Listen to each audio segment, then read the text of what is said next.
মুভির প্রথম সিনে দেখা যায় শিনচ্যানের বাসা, যেখানে শিনচ্যানের পুরো পরিবার সবাই ঘুমাচ্ছিল। সিন শিফট হয়ে শিনচ্যানের বাবা নোহারার স্বপ্নের ভেতরে চলে যায়, যেখানে নোহারার বস ওর ফ্রেন্ডকে জ্বালাতন করছিল। তারপরে মিস্টার নোহারা স্পাইডারম্যানের মতো বিল্ডিং ভেঙে ভিতরে ঢুকে পড়ে, আর নোহারা তার বস থেকে তার ফ্রেন্ডকে উদ্ধার করে নেয়। তারপর নোহারা একটা হেলিকপ্টারে করে চলে যাচ্ছিল ওখান থেকে। তারপরে একটা বড় সড়ো মাছের দিকে নোহারার নজর পড়ে। ওই মনস্টার মাছটা পুরা শহরটাকে ধ্বংস করার জন্য উঠে পড়ে লাগে। তারপরে ওই মনস্টারটার নজর শিনশানের বাবার উপরে পড়ে। তারপরে ওই মাছটা নোহারার উপরে অ্যাটাক করে দেয়। তো নোহারা যেমন তেমন করে মাছটা থেকে বাঁচার অনেক চেষ্টা করে, কিন্তু নোহারা ওই মাছের থেকে বাঁচতে অক্ষম হয় এবং ওই মাছটা ওকে গিলে ফেলে। এরপরে আমরা শিনচানের মা মিৎসির স্টোরিটা দেখতে পাই, অর্থাৎ সেও স্বপ্ন দেখছে। তো মিটসি খুবই একটা হ্যান্ডসাম ছেলের সাথে ডেটে এসেছিল। তারপর ওই বড়সড় মাছটা মিটসির স্বপ্নতে এসেও মিটসিকে গিলে ফেলে।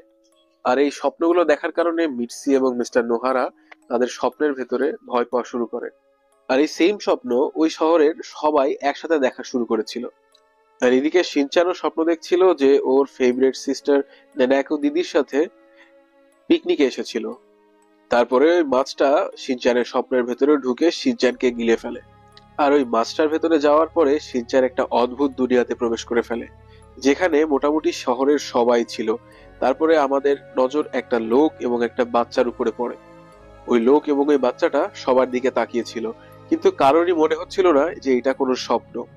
পরের দিন সকালে আমরা শিনচানের ফ্যামিলিকে দেখি, যেখানে ওরা সবাই মিলে ব্রেকফাস্ট করছিল। আর ওখানে বসে মিস্টার নোহারা নিউজ পেপারও পড়ছিল, যেখানে শিনচানের বাবা একটা নিউজ পড়তে পারে একটা শহরে নাইট সিনড্রোম নামে একটা রোগ সবার ভেতরে ছড়িয়ে পড়েছে, যার কারণে ওই শহরের সবাই ভয়ঙ্কর ভয়ঙ্কর সব স্বপ্ন দেখে। এসব দেখার পরেও মিস্টার নোহারা তার ওয়াইফ মিটসিকে তার কালকে রাতে দেখা অদ্ভুত স্বপ্নটা সম্পর্কে জানায়। শিনচান আর হিমাবারিও তার সাথে সাথে একসাথে বলে ওঠে যে ওরাও তাদের স্বপ্নের ভেতরে একটা বড়সড় মাছকে দেখেছে, যে মাছটা ওদের সবাইকে গিলে ফেলেছিল। এটা শোনার পরে ওরা সবাই একদম চমকে ওঠে আর এই সম্পর্কে কথা বলা শুরু করে। তারপরে শিনচান ওর স্কুলে যাওয়ার পরে ওর বন্ধুদেরকেও এই সেম ঘটনা সম্পর্কে জানায়। এটা শোনার পরে সবাই অনেক চমকে ওঠে, কারণ সবাই ওই সেম মাছটাকে তাদের স্বপ্নে দেখেছিল। ওই সময় শিনচানের নজর একটা লোকের উপরে পড়ে, যে লোকটা একটা ছোট বাচ্চাকে স্কুলে অ্যাডমিশন করানোর জন্য নিয়ে এসেছিল। তো ওই বাচ্চাটার নাম ছিল সাকি। তারপরে প্লে পিরিয়ড শেষ হওয়ার পরে ইয়োশিনাগা ম্যাম সবার সাথে ওই নতুন বাচ্চাটাকে পরিচয় করিয়ে দেয়। তো ওই বাচ্চাটা একটা মেয়ে থাকে, আর মেয়েটা থাকে অনেক বেশি সুন্দরী, যার কারণে ক্লাসের সবাই মোটামুটি ওকে দেখে লাল ফেলা শুরু করে, এক্সেপ্ট শিনশ্যান। তো ইয়োশিনাগা ম্যাম সাকিকে বলে, তুমি তোমার নিজের পরিচয়টা দাও। তো সাকি শুধু বলে ওর নিজের নামটা, কারণ সাকির ভেতরে ছিল অনেক বেশি অ্যাটিটিউড। তারপরে এক্সেপ্ট শিনচ্যান ক্লাসের ভেতরে যত ছেলে উপস্থিত ছিল সবাই সাকিকে ঘিরে ফেলে চারিদিক থেকে, আর সবাই মিলে ট্রাই করে সাকির সাথে কথা বলার, যেটা দেখে ন্যানি অনেকটা রেগে যায়। ওই সময় সাকি ন্যানিকে ধাক্কা দিয়ে ওখান থেকে সরে চলে যায়। তখন ইউশিনেগা ম্যাম সাকিকে ন্যানির কাছে মাফ চাওয়ার জন্য বলে, কিন্তু উল্টা সাকি ওদের সবাইকে গাধা বলে ওখান থেকে চলে আসে। এটা দেখার পরে সবাই অনেকটা অবাক হয়ে যায়, কারণ এর আগে কখনোই কেউ এরকম মেয়ে জীবনেও দেখে নাই। তারপরে রাতে আমরা একটা অদ্ভুত টাওয়ার দেখতে পাই, যেটা গোল গোল ঘুরতে শুরু করে, যার ভেতর থেকে একটা অদ্ভুত রেজ বের হয়, আর এই রেজটা পুরো শহরটাকে উপর থেকে ঘিরে ফেলে, যার কারণেই শহরের সবাই আবারও সেই অদ্ভুত স্বপ্নের দুনিয়াতে পৌঁছে যায়, যেটা শিনচান ওর স্বপ্নতে দেখেছিল। তখনই শিনচানের চোখ ওর সব বাদবাকি ফ্রেন্ডদের উপরে পড়ে, যেখানে সবাই মিলে এটাই ভাবতে শুরু করে যে এটা আদৌ কোনো স্বপ্ন কি না। তখনই মাসাও বলে ওঠে যে আমার এই স্বপ্নের কোনো দরকার নেই, আমি তো একটা সিম্পল স্টোরি রাইটার হতে চাই। আর এটা বলার সাথে সাথে মাসাও এর এই স্বপ্নটা পূরণ হয়ে যায়। তারপরে ওখানে যতগুলাই বাচ্চা ছিল সবার স্বপ্নই এক এক করে পূরণ হতে থাকে। এসব দেখার পরে শিনচ্যানও নেনাকো দিদির সাথে পিকনিকে যাওয়ার একটা ছোটখাটো প্ল্যান বানিয়ে ফেলে, আর শিনচ্যানের উইশটাও পূরণ হয়ে যায়। কিন্তু বড়দের ভেতরে কারোরই কোনো উইশ পূরণ করা হয় না। আর বড় বড় যারা ছিল সবাইকে ওই মাছের পেট থেকে কিছু বড় বড় টয়স ফেলে দিচ্ছিল। এরপরে ওই বড় সড়ো মাছটা ওখান থেকে চলে যায়, আর ওই বড় সবাই অনেক ভয়ঙ্কর স্বপ্ন দেখা শুরু করে। এদিকে আমরা আবার দেখতে পাই সাকি এবং সেই অদ্ভুত লোকটাকে, যেখানে ওই বড় লোকটা সাকিকে বলে যে বড় মানুষগুলা বেশি অদ্ভুত লেভেলের ইমাজিনেশন করতে পারে না। তো এটা একটা ভালো দিক যে এই শহরে অনেকগুলা বাচ্চা আছে, কারণ ওই অদ্ভুত দেখতে লোকটা এই সব বাচ্চাদের ইমাজিনেশন পাওয়ারটাকে একটা বড় সড়ো বেলুনের ভিতরে রেখে দিচ্ছিল। আর অন্যদিকে সিনিয়র যারা ছিল সবার পেছনে এক অদ্ভুত মনস্টার লেগে যায়, যেটাতে ভয় পাওয়ার কারণে বড় যারা ছিল সবার ঘুম ভেঙে যায়। সাথে সাথে হিমাবারি আর শিনচানও ওঠে, কিন্তু ওদের স্বপ্নটা হয় একদম পরিপূর্ণ এবং ওরা থাকে ফ্রেশ মাইন্ডেড, কারণ সকাল হয়ে গিয়েছিল। এরপর সিন চেঞ্জ হয় এবং আমরা একটা জায়গায় ওই অদ্ভুত লোকটা আর সাকিকে দেখতে পাই, যেখানে ওই অদ্ভুত লোকটা অর্থাৎ সাকির বাবা একটা মেশিনের মাধ্যমে সবাইকে ওই অদ্ভুত স্বপ্নগুলো দেখাচ্ছিল এবং সাকির মাথায়ও একটি হেলমেট পরিয়ে রেখেছিল। এরপর সাকি ওই হেলমেটটাকে সরিয়ে ওর নিজের মমের ফটো দেখা শুরু করে। তারপরের সিনে দেখানো হয় যে স্কুলের কিছু শয়তান ছেলে পেলে সাকিকে ডিস্টার্ব করা শুরু করে, যেখানে একটা ছেলে সাকির পকেট থেকে একটা অদ্ভুত দেখতে পুতুল বের করে সাকিকে নিয়ে মজা করা শুরু করে। এটা দেখার পরে সাকি ওই বাচ্চাটার কাছ থেকে ওর ডলটা কেড়ে নেয় এবং ওই বাচ্চাটাকে একটা ধাক্কা দিয়ে ওখান থেকে দৌড়ে চলে আসে। তো ওই বাচ্চাগুলা সাকির পিছন করা শুরু করে দেয়, কিন্তু তারপরে শিনচান এসে সাকিকে বাঁচিয়ে নেয়। এরপরে ন্যানি সাকির সাথে কথা বলার জন্য এগিয়ে যায়, কিন্তু সাকি ন্যানিকে একদম ইগনোর করে ওখান থেকে চলে আসে। তারপরে রাত হয়ে যায় এবং রাতে সবাই আবার আগের মতো ভয়ঙ্কর ভয়ঙ্কর সব স্বপ্ন দেখা শুরু করে। কিন্তু অন্যদিকে শিনচান এবং ওর বাদবাকি ফ্রেন্ডরা ওদের নিজেদের স্বপ্নে মজা করছিল। তারপরে কাজামা দেখতে পায় যে কিছু খেলনা মাসাওয়ের স্বপ্নটাকে এক জায়গায় করে কোথায় যেন নিয়ে যাচ্ছিল, যেখানে মাসাওয়ের স্বপ্ন শেষ হওয়ার সাথে সাথে একটা বড় সড়ো টয় এসে মাসাওকে ধরে যেখানে বড় মানুষদেরকে রাখা হয়েছিল ওখানে ছুঁড়ে ফেলে দেয়, যেখানে মাসাও বড়দের মতো এক ভয়ঙ্কর স্বপ্ন দেখা শুরু করে। পরের দিন সকালে পুরো শহরে বিষয়টা ছড়িয়ে পড়ে, কারণ অন্যান্য অনেক বাচ্চাদেরও এরকম ভয়ঙ্কর ভয়ঙ্কর স্বপ্ন আসা শুরু করেছিল। এদিকে কাসুকাবে ডিফেন্স গ্রুপ যখন এই বিষয়টা নিয়ে ডিসকাস করছিল, তখন কাজামা ওর দেখা জিনিসটা সবাইকে এক্সপ্লেন করার চেষ্টা করে। তো ওরা সবাই সিদ্ধান্ত নেয় যে ওরা এর ভেতরের রহস্যটাকে বের করবে। সাথে ন্যানি বলে ওঠে যে আমাদের সাকির থেকেও হেল্প নেওয়া উচিত, যার কারণে সাকিও হয়তো আমাদের গ্রুপে জয়েন করতে পারে। তারপরে সবাই মিলে সাকির বাসা খোঁজা শুরু করে দেয়, যেটা খুঁজতে খুঁজতে ওরা পৌঁছে যায় একটা পুরাতন বিল্ডিং এর সামনে, কিন্তু ওই বিল্ডিং এর দরজা আসলে বন্ধ ছিল। তো শিনচ্যান একটা ছোট ফাঁকা জায়গা দিয়ে বাড়ির ভিতরে ঢুকে পড়ে।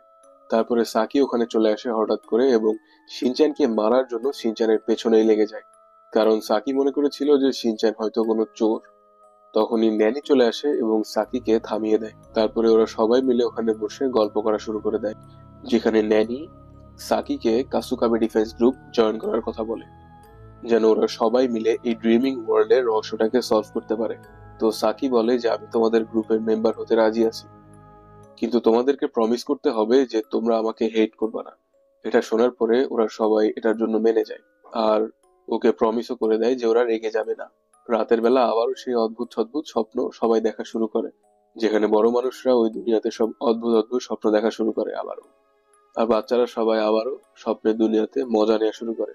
কিন্তু এবার কাজামা সাকি আর ওর ড্যাডকে ওই ড্রিমিং ওয়ার্ল্ডের দুনিয়াতে দেখে ফেলে, আর ওদের কিছুই হচ্ছিল না, যেটা দেখে কাজামা অনেক বেশি চমকে ওঠে। পরের দিন সবাই যখন বসে সাকিদের বাসার গার্ডেনে গল্প করছিল, তখনই ওখানে কাজামা চলে আসে আর সাকিকে এই বিষয়ে জিজ্ঞেস করার চেষ্টা করে। সাথে কাজামা এটাও বলে যে যখন থেকে তুমি এই শহরে এসেছো তখন থেকেই এই ড্রিমিং ওয়ার্ল্ড চালু হয়েছে।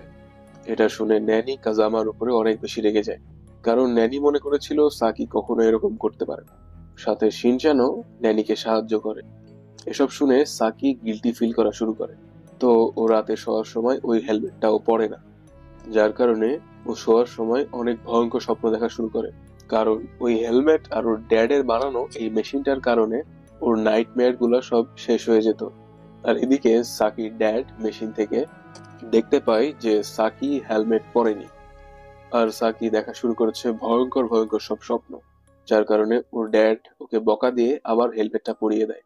তারপরে কাজামা ন্যানি আর শিনচ্যান সাকির কাছে নিয়ে যাওয়ার চেষ্টা করে, যেন ও সাকির সত্যটা সবাইকে দেখাতে পারে। কিন্তু বাউন্ডারি লাইন ক্রস করার কারণে সাকির ড্যাড কাজামা শিনচ্যান আর ন্যানিকে গান দিয়ে ফায়ার করা শুরু করে। এটা দেখে সাকি ও ড্যাডকে বলা শুরু করে যে আপনি এরকম প্লিজ করবেন না, এরা আমাদেরকে এক্সপোজ করবে না।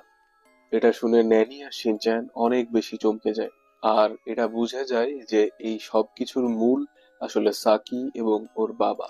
তারপরে কিছু বড় বড় খেলনা এসে ওদের তিনজনকে ধরে ওই ভয়ানক দুনিয়াতে ছুঁড়ে ফেলে দেয়, যার কারণে ওরাও আবার সবার মতো ভয়ঙ্কর ভয়ঙ্কর স্বপ্ন দেখা শুরু করে। কিন্তু হিমাবারি শিনচ্যানকে ধরে ফেলেছিল, যার কারণে শিনচ্যান বেঁচে যায়। পরের দিন শিনচ্যান সাকির সাথে দেখা করতে যায় আর সাকিকে জিজ্ঞেস করে এই বিষয়ে। তো সাকি বলে যে আমি সব সময় ভয়ঙ্কর ভয়ঙ্কর স্বপ্ন দেখতাম, এই কারণে আমার ড্যাড আমার জন্য এই মেশিনটা বানিয়েছে, যেটা ছোট ছোট বাচ্চাদের ড্রিম এনার্জি ইউজ করে আমাকে সুন্দর সুন্দর স্বপ্ন দেখায়। আর জলদি আমরা এই শহর থেকে চলেও যাব, কারণ আমাদের এই সত্যটা ধীরে ধীরে এই শহরের সবাই জানতে শুরু করেছে। এটা শুনে শিনচ্যান বলে তুমি এখান থেকে যেও না, কারণ তুমি এখান থেকে চলে গেলে তুমি আবারও একা হয়ে যাবে, আর এখানে তো তোমার বন্ধুরাও আছে। এসব শোনার কারণে সাকি অনেক বেশি ইমোশনাল হয়ে পড়ে, কারণ এইসব জিনিসের কারণে শিনচ্যানের উচিত ছিল রাগ করা, কিন্তু শিনচ্যান কোনো রাগ টাগ না করে উল্টা এখনো সাকির জন্য কেয়ার করছে।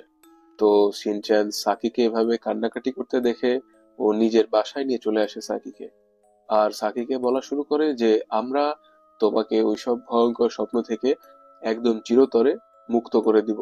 তখন সাকি জিজ্ঞেস করে যে তুমি এটা কিভাবে করবে। তখন শিনচ্যান বলে যে আমরা এটা বাকু লেজেন্ডের মাধ্যমে ঠিক করতে পারবো, যা তোমার এই নাইটমেয়ার গুলোকে একদম চিরন্তর ভাবে খেয়ে ফেলবে। কারণ পুরাতন আমলে ওদের শহরে এটা মানা হতো যে বাকু নামের এক লেজেন্ড যে কারোরই ভয়ঙ্কর ভয়ঙ্কর সব স্বপ্ন খেয়ে ফেলতো, যেটার ডল সাকির কাছেও ছিল। এইসব বিষয়ে সবাই যখন কথা বলছিল তখন সাকি ড্যাড ওখানে চলে আসে এবং সাকিকে ওখান থেকে নিয়ে যায়। তো রাতে ঘুমানোর আগে মিটসি এন্ড মিস্টার নোহারা বাচ্চাদের মতো ড্রেস পরে নেয়, যেন ওরা সবাই ওই ড্রিমিং ওয়ার্ল্ডে পৌঁছে শিনচ্যানদের সাথে সাকির সব দুঃস্বপ্নগুলা ধ্বংস করতে পারে। আর যেই কথা সেই কাজ, ওরা এই কাজটা করেও ফেলে।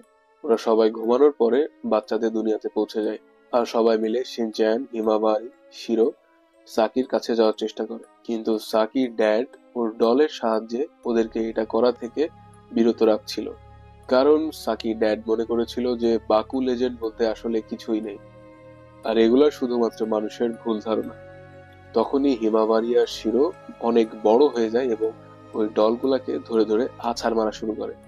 এটা দেখে সাকির ড্যাড হিমাবারি আর শিরোকে ওই ভয়ঙ্কর দুনিয়াতে ছুঁড়ে ফেলে দেয়, আর শিনচ্যানকে বলে যদি তুমি সাকির সত্যি সত্যি কোনো হেল্প করতে চাও তো তুমি তোমার ড্রিম এনার্জি আমাকে দিয়ে দাও।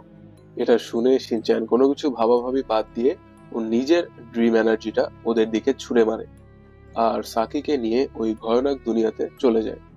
আর সাকি ওই ভয়ানক দুনিয়াতে চলে যাওয়ার কারণে সাকি ড্যাড ওই বড় মাছটার সাহায্যে সাকিকে আবারও ওই ড্রিমিং ওয়ার্ল্ডে নিয়ে আসার চেষ্টা করে। এটা দেখে শিনচ্যান আর সাকি হিমাবারি আর শিরোর সাথে দৌড়ানো শুরু করে, আর এদিকে মিস্টার নোহারা এন্ড মিটসি ড্রিমিং ওয়ার্ল্ডে বাচ্চাদের মতো অ্যাক্টিং করা শুরু করে আর সাকির বাবাকে থামানোর চেষ্টা করে। তারপরে শিনচ্যান এবং সাকি বাদবাকি কাসুকাবে ডিফেন্স গ্রুপের মেম্বারদের সাথে দেখা করে, যাদেরকে ওর নিজেদের ভয়ানক ভয়ানক স্বপ্নগুলা অনেক বেশি কষ্ট দিচ্ছিল।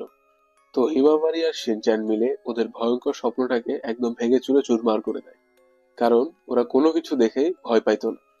এই কারণেই ওদের কোনো ভয়ঙ্কর স্বপ্নই আসে না। এরপরে ওরা সবাই হিমাবারি আর শিরোর উপরে বসে ওখান থেকে পালানো শুরু করে, কারণ ওসব অদ্ভুত মনস্টার গুলো এক ধরনের ক্রিয়েচার রূপ নিয়ে ওদের পেছন করা শুরু করে। মাঝখানে একটা বড়সড় গর্ত থাকার কারণে ওরা সবাই ওই ক্রিচার্স গুলো থেকে বেঁচে যায়। তারপরে ওরা সবাই একটা গাড়িতে বসে ওটা শিরোকে দিয়ে টানা শুরু করে, কারণ হিমাবারি অনেক বেশি হাঁপিয়ে গিয়েছিল। আর তারপরে হিমাবারি আর ওদেরকে আগে নিয়ে যেতে পারে না। তারপরে কিছু দূর আসার পরে শিরো অনেক বেশি হাঁপিয়ে পড়ে। তারপরে ওরা খালি পায়ে হাঁটাই শুরু করে। তারপরে শিনচানের ফ্রেন্ডরা ওকে বলা শুরু করে যে বাকুর মতো আসলে কোনো জিনিসই নেই, আমরা শুধু শুধুই আমাদের সময়টাকে নষ্ট করছি। ওই সময় ওদেরকে একটা লোক বলা শুরু করে বাকু আসলেই আছে, আর তারপরে ওই লোকটা বাকু পর্যন্ত যাওয়ার রাস্তা ওদেরকে দেখায় দেয়। এরপরে ওরা সবাই ওই সেম ডিরেকশনে হাঁটা শুরু করে। সামনে যেতে যেতে ওরা বাকু নামের একটা লোকের সাথে দেখা করে, যে লোকটাই আসলে বাকুর রহস্যটা ছড়িয়েছিল। তখনই সাকির মম একটা ভয়ঙ্কর মনস্টার রূপে ওখানে চলে আসে আর সাকিকে ধরে নিয়ে সাকিকে ভয় দেখানো শুরু করে। তো শিনচ্যান সাকিকে অনেক বাঁচানোর চেষ্টা করে, কিন্তু ওই মনস্টারটা শিনচ্যান এবং শিনচ্যানের ফ্রেন্ডসদেরকেও ধরে ফেলে। তার পাশাপাশি ওই মনস্টারটা অনেক বড় এবং শক্তিশালী হওয়ার কারণে ওই বড় সড়ো মাছটাকেও একদম পুরোপুরি ধ্বংস করে দেয়, যার কারণে বাস্তব দুনিয়াতেও সাকি ড্যাডের মেশিনটা সম্পূর্ণভাবে ডিস্ট্রয় হয়ে যায়। এটা দেখে সাকির ড্যাড অনেক বেশি টেনশনের ভেতরে পড়ে যায় আর সাকির উপরে অনেক বেশি রেগেও যায়। তো সাকিও ওর ড্যাডের উপরে অনেক বেশি রাগ করা শুরু করে। তখনই কাসুকাবে ডিফেন্স গ্রুপ আর শিনচানের প্যারেন্টস ওখানে চলে আসে। এটা দেখে সাকি ড্যাড ওদের ওপরও অনেক বেশি রাগ করা শুরু করে, কারণ ওদের সবার জন্যই ওদের মেশিনটা আসলে নষ্ট হয়ে গিয়েছে। যেটা দেখে সাকি বলা শুরু করে যে আপনি এদের উপরে রাগ করবেন না, ওরা তো জাস্ট আমাকে সাহায্য করার চেষ্টা করছিল।